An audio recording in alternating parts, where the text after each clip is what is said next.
260 miles an hour. It has billions of neurons in a tissue sample the size of a grain of sand. It is so beyond any tech that we have. But in addition to being powerful, your thoughts are also powerful.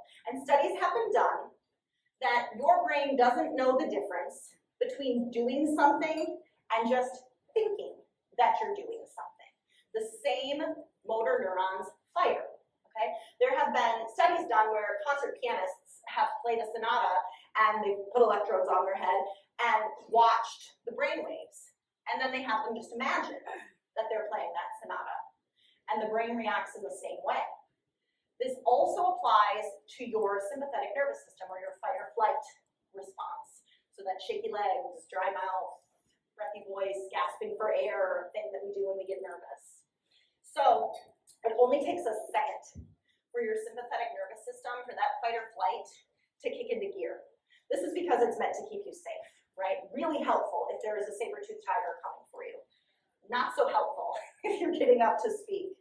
So what you have to do, and what's wonderful about the brain, is that there's this idea of neuroplasticity. And that means that the brain can be changed. It means that you can actually change the neural pathways to be less afraid about whatever it is that you're afraid about. Particularly speaking is what I generally use this for. So the exercise looks a little bit like this. We have to shift the shit. Okay? So you want to think of a sentence, all right? You can all think of your own sentences, or feel free to write it down. I know you all have journals.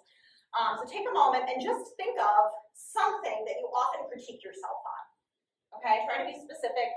My example would be, I'm a terrible public speaker. I always get flustered and lose my train of thought. Okay? So just take a moment and think about what that might be for yourself. What might be a critique that you either hear a lot or that you often feel about yourself. And then what you want to do, what the exercise is you flip it, you shift the shit. You say, I'm an awesome public speaker. I always stay cool and focused, and I do exactly what I intend.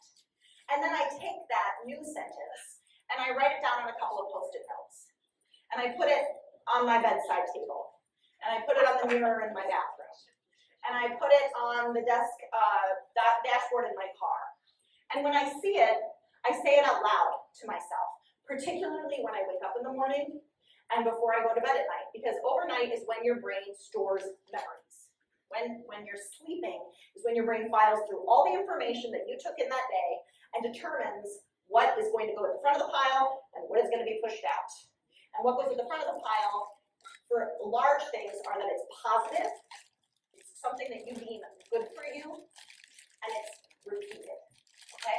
So instead of repeating the negative until you don't even have to be doing that action and your fight or flight response kicks in, you could just be thinking about it and you start to sweat and shake. Instead, what you do is you shift the shit.